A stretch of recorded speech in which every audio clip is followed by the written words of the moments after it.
Je m'appelle Daniel, je me suis réveillé le matin avec l'alarme, la première alarme que j'ai entendue ce jour-là. Et je suis venu à l'hôpital et je suis arrivé ici à 7h30 du matin. Et au chemin, pour venir ici, j'ai entendu des alarmes tout le trajet et des explosions, mais je ne savais pas ce qui se passait. Et puis après, je suis arrivé ici aux urgences et je suis rentré à la chambre d'émergence. Et il y en avait 2 personnes. Et puis après 5 minutes, il s'est rempli. Et de 8 du matin jusqu'à 5 de l'après-midi, la chambre était complète. Il y avait des gens blessés qui rentraient sans arrêt.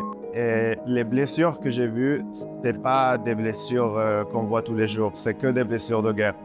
Camionnettes qui arrivent avec des morts, et avec des corps.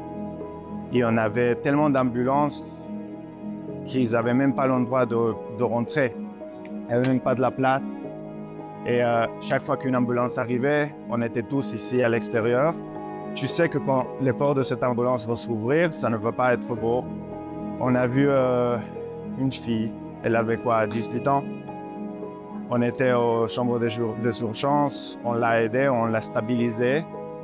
Elle allait bien, mais elle était complètement en choc. Et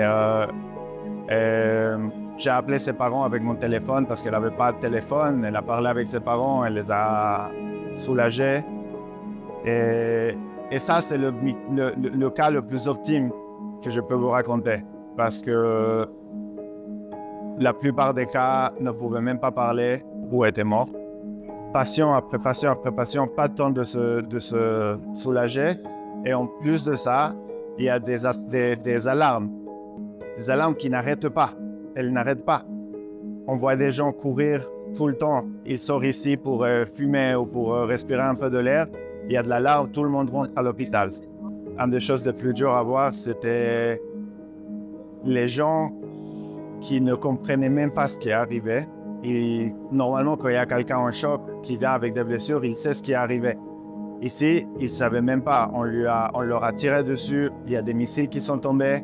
Et il y avait des gens avec des brûlures. Ils ne savaient même pas qui est-ce qui est arrivé, à quel moment tout ça s'est passé. Le 7 d'octobre, je suis allé dormir à peu près à 4h, 5h du matin. Et je suis allé me reposer dans la chambre de neurologie. Et après 20 minutes ou 30 minutes que je suis au lit, j'entends l'alarme et j'entends une très, très, très forte explosion. Je sors et je vois qu'il y a tout autour de moi, il y a de la fumée. Il y a un missile, en fait, je me suis rendu compte qu'il y a un missile qui est tombé dans le pont de l'hôpital et qui joint les 2 immeubles centrales de l'hôpital, 20 mètres de moi. Ça, c'était le premier missile qui a tombé ici, à part des 2 autres. Et les autres, il y a un autre qui est tombé quelques jours après dans l'immeuble du développement de l'enfant et un autre qui est tombé dans l'unité de pédiatrie. Et il y avait des gens là-bas et il n'y a pas de blessés parce qu'ils sont tous descendus au bunker. Mais juste cet hôpital ici a été attaqué 3 fois.